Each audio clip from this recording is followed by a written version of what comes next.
Michelle. Great to have you on. Thank you for leveraging the chat already. Welcome, everyone. It's wonderful to have you. Wonderful to see so many faces. We appreciate some of you saying hi in the chat and even being on camera. We'll make sure that if you have any questions for Ruthie during the sessions, you can always pop them in the chat. And at the end of our session, yeah, we'll review all your questions and you can come off mute on camera if you want to ask a question directly. We'd love to hear from you. I'm super excited to welcome Ruthie today. We are going to have another community skills session. We started community skills as this series that really helps us get better at kind of the crucial skills we need to have as community builders. There's so many hats that we wear every single day, and we're really all about embracing that and embracing the dynamics and embracing like all the different things we get to do and learn. And today we're going to be talking about strategy and specifically creating community strategy from scratch. This is going to be a great session for anyone who's never built a community strategy, or maybe for someone who's already running a community and you realize, hey, we haven't actually put anything officially down. My name is Clara. I am the founder at Talkbase, and I also lead our Talkbase Friends community. And I'm very excited to have our great friend Ruthie here. Welcome, Ruthie. Thank you so much for having me. I love It's being here. I'm talk it's base. so it's so wonderful to have you. I think the last time we saw each other was in London about 2 or 3 months ago already. That's quite a long Yeah, time. I love that we crazy. get to do these catch-ups every couple of months, whether it's at an event, hosting an event together. That's the perfect Online, perfect balance. offline. We love it all. Yay, London. Amazing. Amazing. Well, Ruthie, before we jump in, would you mind giving us a quick introduction into your background and, the types of communities you built before we dive into all the strategy stuff? For sure. And I see that Michelle's on here, so I know she's going to love this, but I'm a marketer. My background is marketing. I have about 12 years of experience in marketing, and I, as probably a lot of people on this call and who will be watching, fell into community. So all of my career has really been in tech, and kind of wearing different hats across marketing. And the way that I fell into community specifically was I was running a marketing campaign called Amazing Women in E-commerce. And it was a very like top of funnel brand social impact campaign. We called on the e-commerce industry to nominate amazing women. And for every nomination, we would donate $5 to Girls Inc. Very standard brand campaign. When we announced the class of honorees in March 2019, there was like this hunger, this desire for more connection. And so we were like, oh, they want more? Okay, let's put on an event. And then it was like another event. And then it was like, okay, we have so many events, we need a newsletter. And then basically it kind of snowballed. And I was, running content, events, and finally launched a Slack community. That community now has over 4,000 women. There are over 10,000 people subscribed to the newsletter. And because, first of all, it was so fun and amazing to have that much engagement, it was kind of clear like, oh, we're on to something here. And the CEO or, leadership basically came to me with like, amazing women in e-commerce, fantastic, we love it.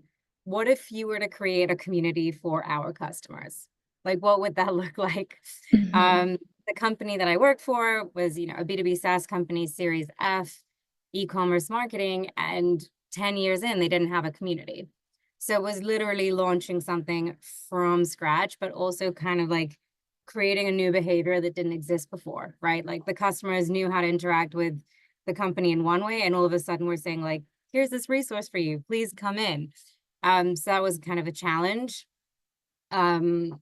Launched that community from scratch. That was really awesome. I learned so much. Ultimately, it was a very, very like high performing community and had a lot of influence on customer retention, which was really, really like powerful. I left that company after 7 years in late 2023 and kind of embarked on marketing and community consulting because I really do think that they go together.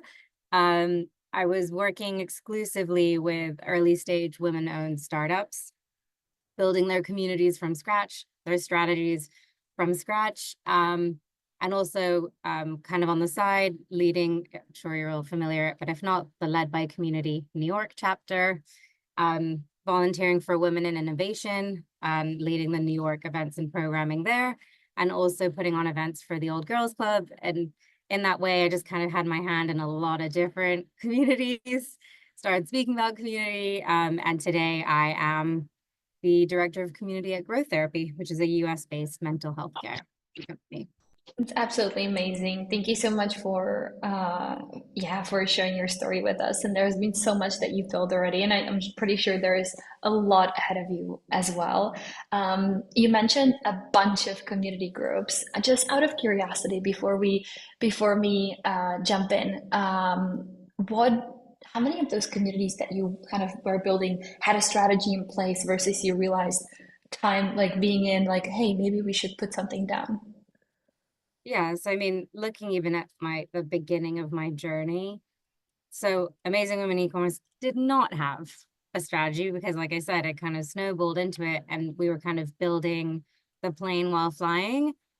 With the customer community, it was something that was very, very intentional, very much laid out, lots of research, lots of time spent um, before we actually launched the community. And in some of the other communities that I've worked with, it's really been a mixed bag. But I think it also really depends on if the community is like a business function or if it's more of a community of practice or like a brand like support situation. I really think that that makes a huge difference as well. Mm-hmm. Absolutely. That makes sense.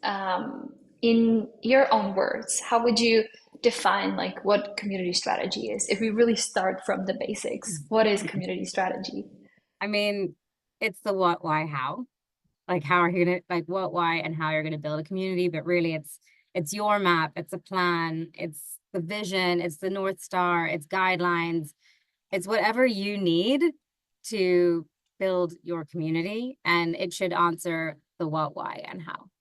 Hmm. I love that. I love that. So when we get started in terms of thinking like, hey, I got this new job, we're starting this new community, or I'm already building a community and I realized, hey, maybe we don't really have this what, why, how put together. Mm-hmm. Mm-hmm. Where do I start with actually creating a community strategy? And maybe before I start creating, are there any steps that come before that? You know, is there anyone I should talk to? Is there anything I should look at, I should learn before I even start creating one? Honestly, so many steps before you. I really like this is like truly believe this. Like take the 2 minutes of breathing, or however realistically, like depending on the scope of the work, like take that time, whether it's 2 weeks, 2 months, 3 months, to do the groundwork because it's so important for later. It's not worth rushing in ever. Because you'll pay for it. You'll pay for it later. So I would say the first things first is really asking those important questions, right? Like, why are you doing this? Why is the company doing this, right? Or the organization, or whatever it is, like whatever the reason behind this community. Is it a community that's supposed to serve a product, a brand? Is it a community that's supposed to unite people with a common practice? Um, who will this community serve? And both inside and outside. So the members, but also like in the business, who will it serve? That will help you also when you're reaching out internally who to work with. Um, and I really, really like to start with what does my company or organization care about? What is their North Star? And how can like business metric that I can even align to? And I think that that should always kind of be in the background. Like, yes, community has operates very, very differently from sales, very, very differently from, marketing, support, success. However, overarchingly, there must be a reason that like there must be something that's driving the company, and therefore the community should be driving towards that, you know, in the long run. Internally, I think you cannot create in a silo. You cannot expect to, do all this work, research, um, look up tech stack and all of that stuff without having like gotten some input internally, and also from either existing members if the community is already in place, or potential members. Interview and ask and do that research because it's so important. But also what you're doing is you're sowing the seeds for buy-in. And buy-in is pretty much at the core of getting things done, in my opinion. But I think really making a case for the community before it even exists internally will take you so much further. It's worth investing that time and kind of selling that vision and explaining like what the value, once you figured out what the mission and vision, to be able to communicate that and explain the value that it could bring to a respective different part of the organization. And, just to bring it to tangible examples here, if it's for the product team, like what is the product team going to get out of the community specifically? Is it product feedback? Is it going to be like a direct line, feature requests and input? Is it even going to be just adoption and usage? And then for a success team, how is the community going to support them, and marketing, and so on and so forth? And really think big. Think, there's no harm in reaching out to someone internally who represents a department that you may not necessarily interact with much, but it's worth it to have that one-time conversation and pull them in, because you never know later where the community is going to grow to. And even if in phase one, the BI department isn't critical, they might be later on. And so it's worth having as much of the organization bought in on community as possible. I could not agree with you more. And I think that, you know, I think that our like, I think that what we think is that usually the community stories of, those really, really successful communities are like you kind of described your initial project, right? Like we did this and then we did this and then it snowballed. But I think the real successful communities have a really strong strategy and the really strong why behind them, right? Because if you get buy-in from the very beginning and you have a strategy that supports that and really gets you to those goals without you having to like figure out and just kind of be flopping around not really sure which way to go. I think that's so important. So I'm really glad that that you mentioned that and that we're going much deeper into this because I think it's super Yeah. important getting started with your strategy. So let's say I have, as I'm building my strategy, I have had a chance to talk with everyone in the organization. I know why we're building the community. I know our mission. I kind of have the building blocks for my strategy. Now I'm thinking about structuring it together. What goes into that? What would you say are kind of the key elements into building a strategy? I mean, I'm a type A, as type A as they come. So for me, structure is everything. And I need to have, something to place all of this like brain noise into. So this is just, something that really works for me specifically, but everyone should find, what structure works best for them. But I will say just now, I came into growth therapy, the community already existed, but there was no strategy. So what I did was started really with the what. What is community and what it's not? It's really important to define that. Like it's not social media marketing. It's not going to be like a tool, a mouthpiece for like brand announcements. What is it and what it's not? Really, really clear. So once I had that, I was able to then go to the second part of what, which is the mission and vision. And I really workshop that, internally and also externally. And once I felt very good about the mission and vision, like where I'm trying to get to, I did a current state assessment. This is only really relevant if there's already a community in place, but I do think current state assessment is still worthwhile doing, even if you don't have a community in place. What's the current state assessment of the customers? What's the current state assessment of this, organization? What are you starting with, basically? And then you kind of move into why. So what are the goals here? What's the strategy? How are you going to approach once you have a why and a what? Like, how are you going to do that? And for me, I was able to break it down into 3 buckets. Like these are the Hmm. 3 goals that this specific community is going to try to achieve and then I just wrote underneath like how I'm going to achieve that. And then I went deeper and then I said, okay, if these are the goals, then what are like the tangible objectives? So then the next part of the structure was just going into objectives and key results. So really thinking like I took the bucket and then I broke it down and I was like, okay, I have the goal. now I'm like, what are some like outcomes that I'm trying to achieve and how will I measure that this is successful? And then finally, all of that needs to boil down into some kind of high level plan. I like to put short term efforts first because, obviously there are things that are more long term in your strategy. I think it's nice to like be like, okay, here's what I'm starting with. Here are the quick wins. Here are the short term initiatives I'm going to tackle. And high level, like, what does the next 6 months look like? I love to put a little calendar for myself. It really, really helps to be like, literally January, February, March, April, May, like what, put some milestones, put some anchors, and then build around it. But it also gives you a really good sense of what's feasible Mm, as well. Like you're like, oh, well, I'm probably not going to launch an ambassador program and a new tiering initiative and in the same month. mm, Unlikely. But it helps to really see that. And then I think, all of this is kind of in the context of this should all serve whatever the overarching like organization, situation, business model is. So if you're doing this for a community of product, what does that business like need look like and how is it serving, how is it like rolling into it? And the same with if it's a community of practice or peer-to-peer network, what does it look like and how are you serving that goal?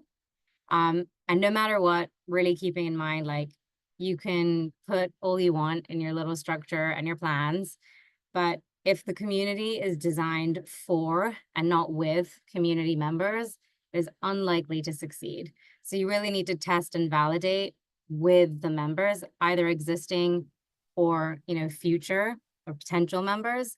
And finally, like once it's operational, all of this only works if you can key in on that sense of belonging and mm. you can really ensure and invest in recognition and acknowledgement and have this like constant feedback as an option because it's not something stagnant. You don't just put a community out there and like be like, okay, great, set it and forget it. I mean, everyone in this room likely knows that.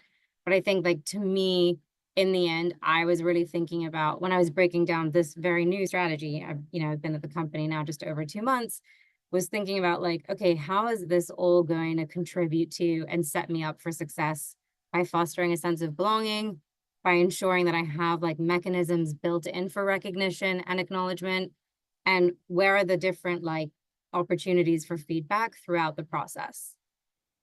I absolutely I love that. And I love that you mentioned that not just like that overall structure, right? Going from like what's your what's the actual mission, right? And how are you fulfilling this? Like specifically like what programming and when. I think that's when that drives from it, right? I feel like Mm. usually folks start the other way around. Like we want to do events and an ambassador Oh, program, a totally. leadership board, and then we're gonna like stuff it up into our strategy. So I love that we're kind of like flipping the coin here. And you also mentioned that you should be building with your community, right? So do you think that like consulting your how, or even just like sharing your strategy, the overarching, or maybe like the specific programs that you're planning with your community is a good idea? And how would you share that? Do you share the whole thing? Do you maybe just give them hints? Like, how would you go about Mm. that? So it's interesting. I with it in my previous role, what I did was I interviewed 100 customers.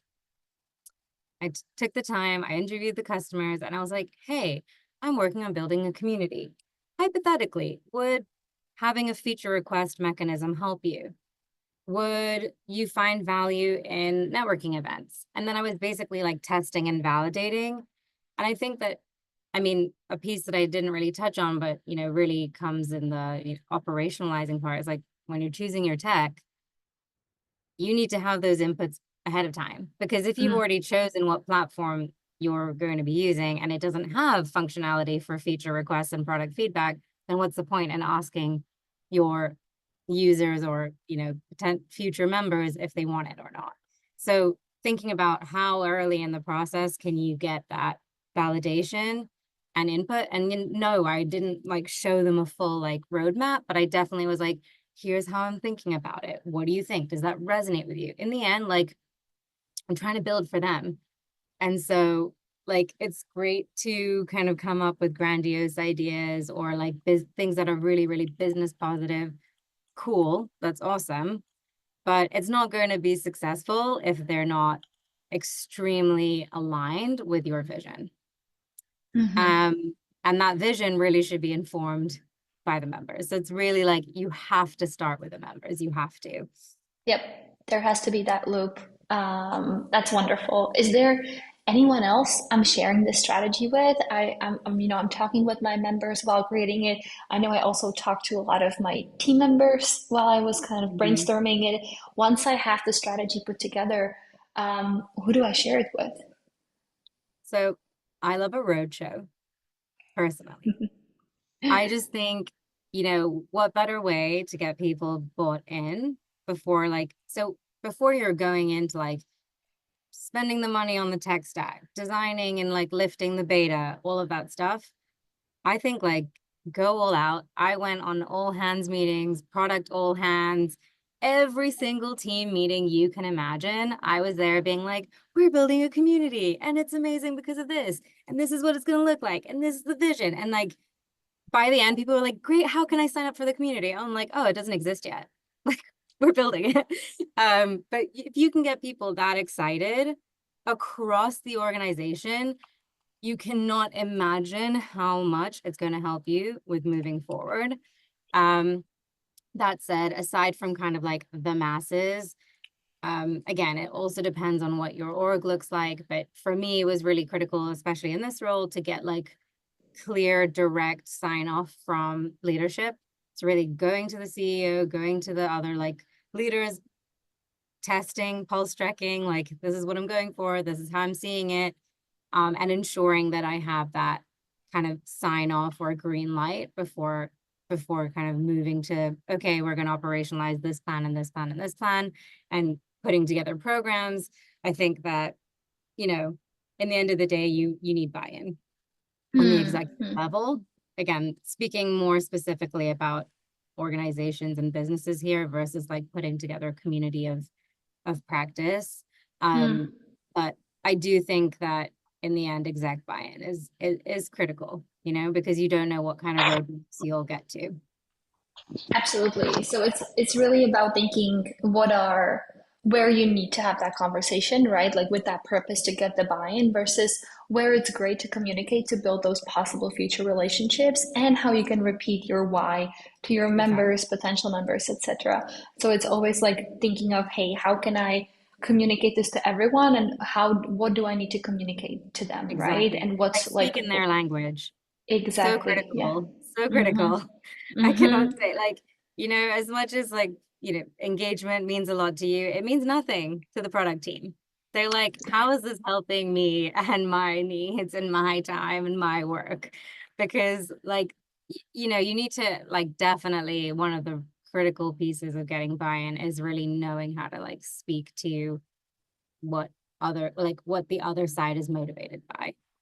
And that's Yep. really Absolutely, that's key. And I'm so happy you mentioned Rocho because we just released a couple weeks back a full ebook and a template on how to run a community roadshow. So I'm actually going wow. to share it with everyone here in our Slack channel. We initially started with because I've heard this so much, and I don't think I've actually done like an official roadshow myself when I was working leading a community. Now it's super easy in our company. Everybody kind of knows where we're doing it.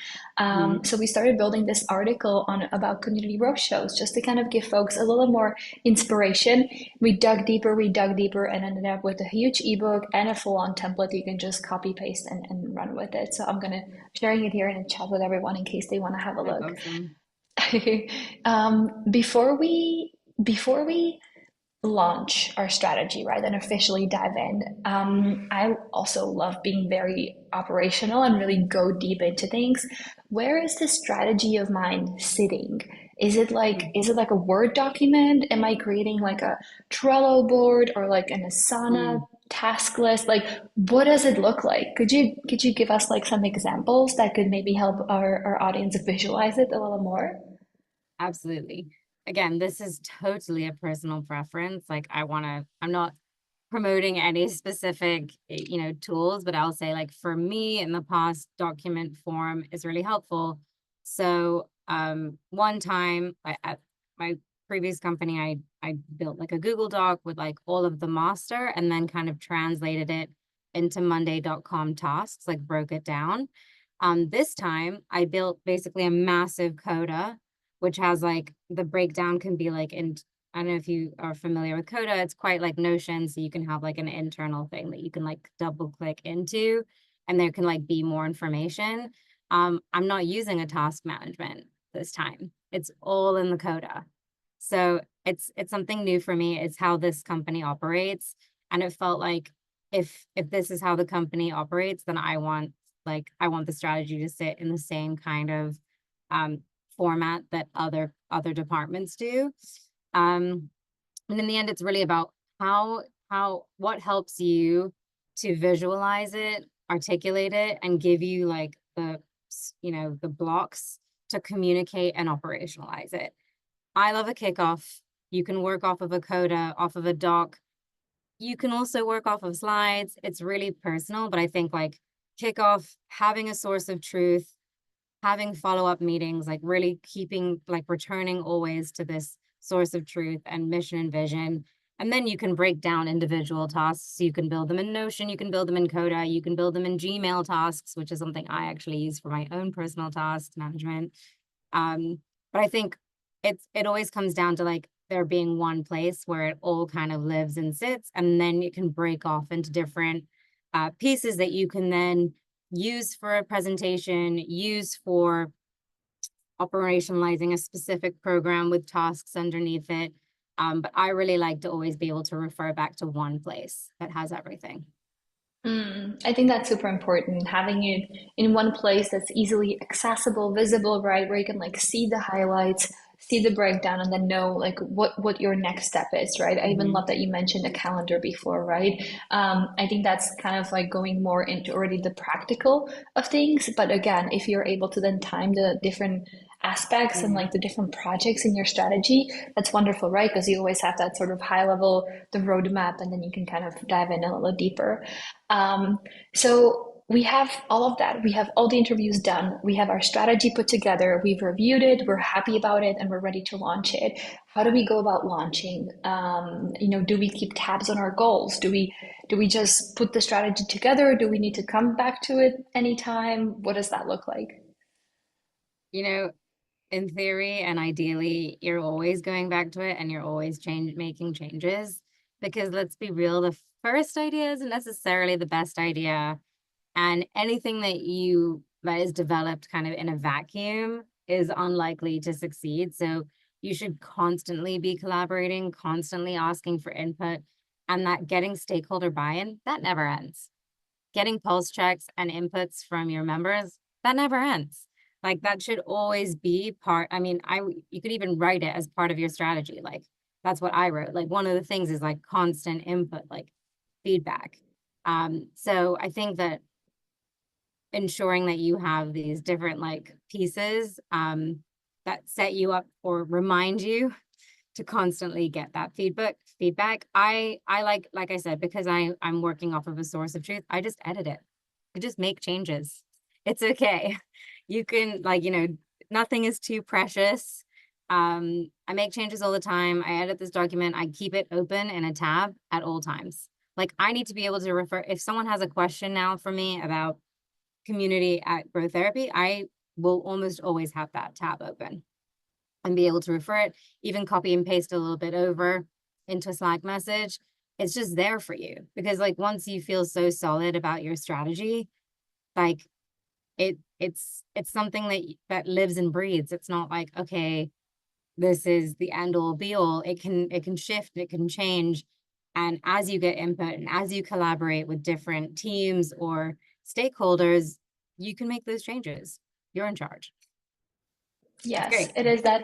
Absolutely. It's that North Star for you. And also, like at any company, right? Your marketing strategy can change, your product strategy evolves, right? And same for community, right? And I think with community, you get all of these inputs from all other teams and from your members, right? So it makes it that more lively.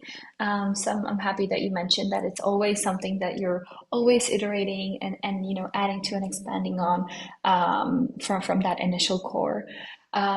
Amazing. I wanted to keep the last 15 minutes for Q&As, and we got a bunch of questions from our registrations, and we already got a few questions in the chat.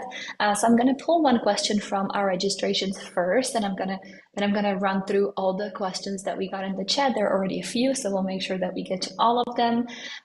So the first question I have for you, Ruthie, is a question from, let's just open this up here because I want to make sure I'm able to say the names as well. All right. There we go. So, Sophia, I believe you're here with us on the call as well. That's wonderful. Could you give us, Ruthie, could you give us three do's and three don'ts of building a community strategy? Mm, mm. I love a do's and don'ts. I'm going to start with don't first. Let's talk about don't build blindly and don't assume what members want. Ask them. Like, you may be a community expert, you may know a community inside out, but you can't build without getting that input and that feedback first. And I think also in that same vein is like, don't think that everyone knows that community has value. I think that just because it's clear to you that community has a lot of value, I don't think that it's necessarily obvious to other departments. So really don't assume that anyone like sees that it's valuable. And so you also have to include that in making your case. Don't rush into any decisions. I kind of mentioned this before, but like if you commit to a tech stack for a year that doesn't have the functionality of product feature requests and feedback, and you then do like get input from your members saying like, yeah, we would love that. Well, then what are you going to do about it? Because you just committed to a different like tech stack that can't, you know, enable it. So those are Mm-hmm. like my don'ts. But I guess in the flip side, it's kind of like the do, like do ask, do inform, like, and really like communicate the value of community and break it down in like layman's terms. You know, a lot of us are in these community circles, we attend community events, you know, we're living and breathing community. There are some people in your organization who they're like, what's community? Is it social media? Like, what is that? So I think it's really, really important to be very prescriptive and clear about what community is and what it's not. Um, I don't know where I am with like 1, 2, 3, but I think I've done at least 3 don'ts and 2 do's. And then the last do is like be open to change and feedback Mm. and adjustments. Like a strategy is not set in stone. A strategy is a way to approach all of this, and that approach can change or inputs can change, and you need to be ready with that to make those Yep. changes. Absolutely, absolutely. I really loved your don'ts, so I actually wrote them in the chat as well, so we can kind of remember Okay, them, great. put them on the wall. Okay. Another question we had in the chat, I'm gonna read it out loud to give context and also ask the question as well. Hey, as a freelancer, one of the challenges I often face is determine whether a client truly needs a community or if they believe it's a solution just because it's trending. Ooh, this is Hmm. going to be a good one. Oh, I love this. I Um, love this. do you have a set of key questions that can help assess whether building a community is the right fit for their goals and if they're ready to invest time, resources, and people into it? I mean, it kind of goes back to what I was saying at the beginning of this session, which is like what, why, and how. So like, what does this client think community is? Why do they think that they need it? Who will it serve? And how will it like support their business? Because if it's possible that community does not answer any of these questions, like it's not the answer, and like that's important to figure out ahead of time. I really, really like this question. I actually did work with a few um, consulting clients that were like, yeah, I want to launch a community and da da da. And it's like, okay, but what's gonna happen with these people? Like, what's the next step? Great, you put them in a Slack group, and then what? Like, how is this? If your goal is to get people to, it was a subscriptions thing, if you want to get people on the subscription, how is the Slack chat, like how is the Slack group going to help you? It could help you, but let's talk about like, what your business needs are and what your, like, who are these people? Like, does this necessarily work for them? Like, is this going to work for them?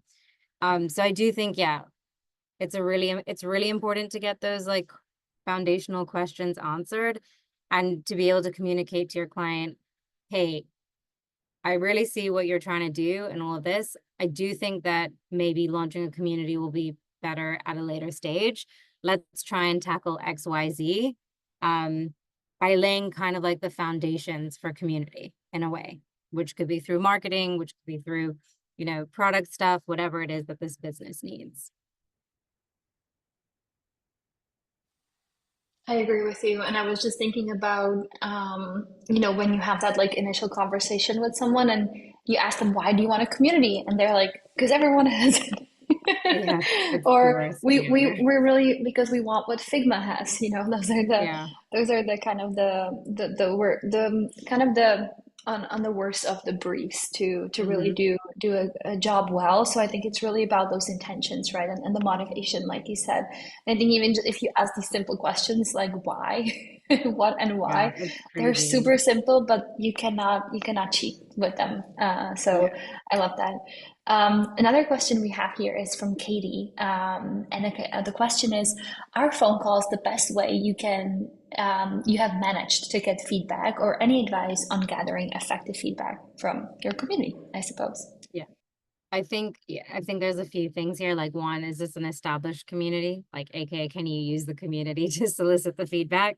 Or is this a community that you're building from scratch that therefore does not yet have members? And can you reach out? So, in one case, I reached out to customers. Literally, I got the list of the highest NPS scoring customers. Went after that top, 50 to 100, reached out by email. I was like, hey, I'm the new head of community at Yotpo. I'd like to, take 15 minutes of your time to get on a quick call to chat through like how this can be, beneficial for you and your business. Getting that one-on-one was really, really powerful, and people were much more willing and interested in sharing than you would think. Alternatively, obviously, if there's already a community in place and if you're trying to get feedback, you can use polling, you can use surveys like a type form or a Google Docs. And I think that, it also does depend again on the who. Like, is this a really active Slack community? Because if so, like, pin a message, put the form, tag a few at here, everyone, and you'll get at least enough answers. If it's not, if it's people who are really, really busy and they don't check into the community anymore or that often, or the community doesn't exist yet, you'll have to go after them and meet them where they are. And if that's email, it's email. And if it's phone calls, it's phone calls. And if it's Slack, it's Slack. Um, that's my that's my Mm, advice, is meet people where yeah, they are. yeah, absolutely. I agree with you. I think that you always have to work with your audience, right? I think you just sometimes you don't have too many options, but if you really, I think it's also about explaining like the value of their time, right? And kind of being flexible with that, especially on the beginning when maybe they don't know you or they don't know the community that well. Mhm. Yeah, you always have to compromise a little bit, but any feedback can be always valuable. And Katie actually had a quick follow-up on this question, which I thought we could dive into, which is what is the best way to actually measure the success of your community? And I guess like the success of your strategy overall, right? Yeah. NPS seems to have mixed reviews, pun intended. I thought was quite funny. Well, I mean, I think again, it goes back. So, like, there isn't a one size fits all for this, because the community that I was responsible for in my last job, like, the most important metric here was like product adoption and net new business. And here at this new job, it's much more about like success and retention. So you have to first ask, what is the North Star? And like, what is the reason that this community exists? And only then you can put in these measures. For example, if retention is a key factor, then yes, NPS is going to be relevant, because you want to understand like how satisfied are they with the product, the offering of the community, etc. You want to look at relative retention. So if there's a situation where community members could be like customers that are not yet in the community, you want to compare like what's the retention health metrics of customers who are community members versus not. Those are some measures if that's the retention part. The other part is like, leads, literally like how much net new business are you driving and how much like account expansion opportunities has community created. So it really, really, really isn't just one size fits all. And I think it's really critical to see that because I see a lot of places, oh, how do you measure community MAUs? Okay, like monthly active users is a great indication, like that people are coming in, but what if it's a product that you don't use every day? Like, okay, we we don't need them to come in every day, but we do want them to come in, you know, once in a while and to get really, really, really high value content. I just don't think that MAUs are like strong enough of a measure. And I see it just like so much. I think that it's always going to be a combination of things and like, again, what the ultimate outcome you're trying to achieve.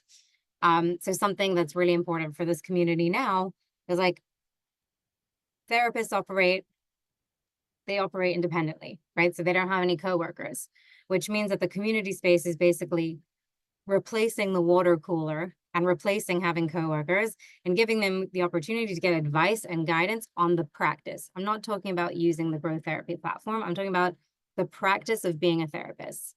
So for me, what's something that's very, very important that's going to indicate whether they're getting that is like, what's the peer-to-peer response rate? How many of the questions are being answered by other members versus the admin? And I Mm. can tell you it's 97% the growth therapy community, which means that like the hunger and the desire to like feed each other strategies and share information is high, which indicates to me like I'm on the right path. This is something that there is value, that they find value in. So Mhm. again, bottom line, TLDR, like there is no one measure. It really, really, you really have to like harken back to what is that original North Star?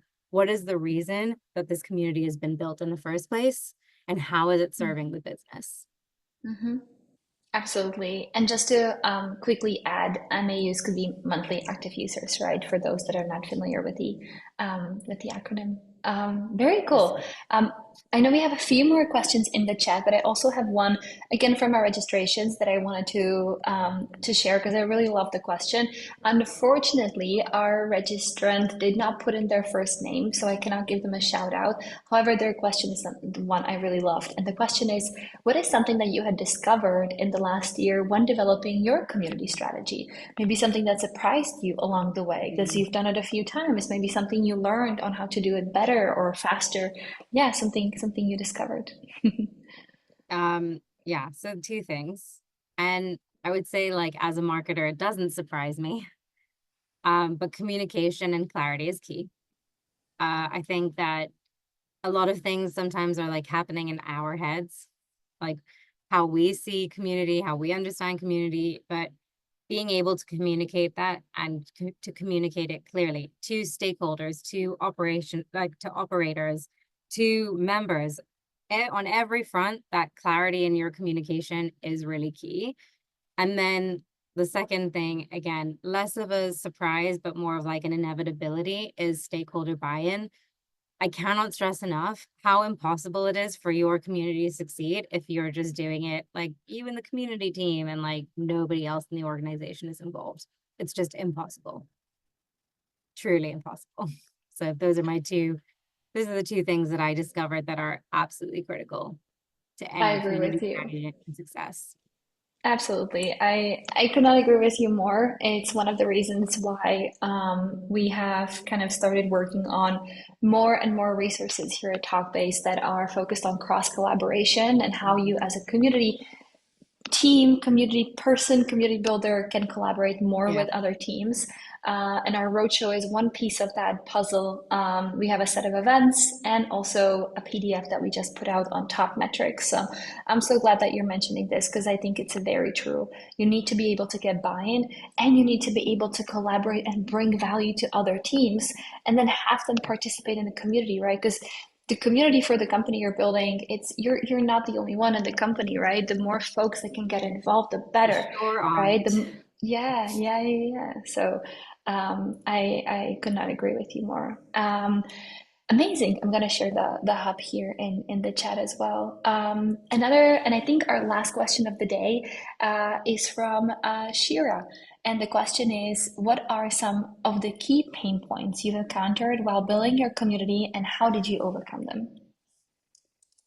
Um, so one of the things I mentioned about how you might see the value of community and others might not. I think that I really learned this the hard way, I will say. I was just like, community is amazing, community is great, right? Like you can all see why this would be so good for the business, like this. And I think that one of the things that I found is pushback. Suddenly the product team or the, RevOps team didn't want to invest resources and time. They're like, no, this is not a priority. This is not important. This is not high value. And I realized that my mistake was that I hadn't spoken in their language. I hadn't communicated the value to them. Like, not the value to me, not the value to the business at large, but the value to them. And I think that, so one of the things was this product issue. Um, SSO was something that I like, single sign on was something that I thought would be really critical for the community member journey to reduce friction.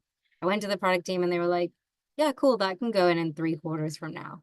And I was like, what? So obviously I have to say that I reverted to my original strategy and I was like, okay, I want to speak to the product team. I want to get on the product all hands. I want to communicate the value to the product team and why the product team will see, results and positive impact from this. And it really, really changed. And once I like had kind of this like universal product team buy-in, it was very hard for the leader of that team to be like, no, Mm, we're not doing mm, this. mm, Um, mm, so yeah, really, I think that was really one of my biggest challenges. Because like I mm. was so bought in and hyped on community, I forgot that no one else went through the journey that I went through about community and why it was so Yeah. great. You know? Absolutely. Yeah, they don't have those daily interactions, right? They're not No. at the call with your community member when the member is saying like, hey, like this is how my family Mhm. is doing and like this is what I learned in your community and I just met another person. Like they don't you need to translate Yeah. the feelings and the Yeah. quality and the qualitative things into measurable things as well. Like there needs to be a combination between storytelling and data. That's the most powerful Totally. way to go about it. Um, Ruthie, would you be open to answering one last very quick question? Yes, of course, of course. Amazing. There I'm is good. one I missed at the very top, and the question is, and I know we talked about this a little bit, but maybe we could go into a bit more concrete details. The question is from Kagre, and the question is, how often do you iterate your strategy? What methods do you use? Data, feedback forms, interviews. I'm curious whether I should continue with the existing features, scrap the idea, or just make adjustments. So maybe if you can just tell us maybe how you work with your strategy and like how often you go back. Is it every day? Mhm. Is it every week? Maybe every month? Do like a strategic Yeah. strategy reshuffling? I think it's so I like, first of all, I like to put in safeguards ahead of time. Quarterly check-ins, build those in. Have a quarterly check-in like blocked off. Like at this point in the calendar in the quarter, I'm going to reach out to 10 members to get feedback, or I'm going to do another all hands presentation, or whatever it is. I like to regularly look at reporting and metrics. Like I think it's, you kind of touch on this, like data is really critical to make your case. And I like to constantly be looking at that so that every month I can look back and be like, this is good. This is not good. Should I iterate? Should I optimize? Every time you have a check-in, every time you get feedback, you should always be assessing if you need to optimize and adjust. I think that, like I said, nothing is too precious. And I really believe that, if something's not working 3 months in, 2 quarters in, like maybe it's not it. And maybe you need to change your vision, and that's okay.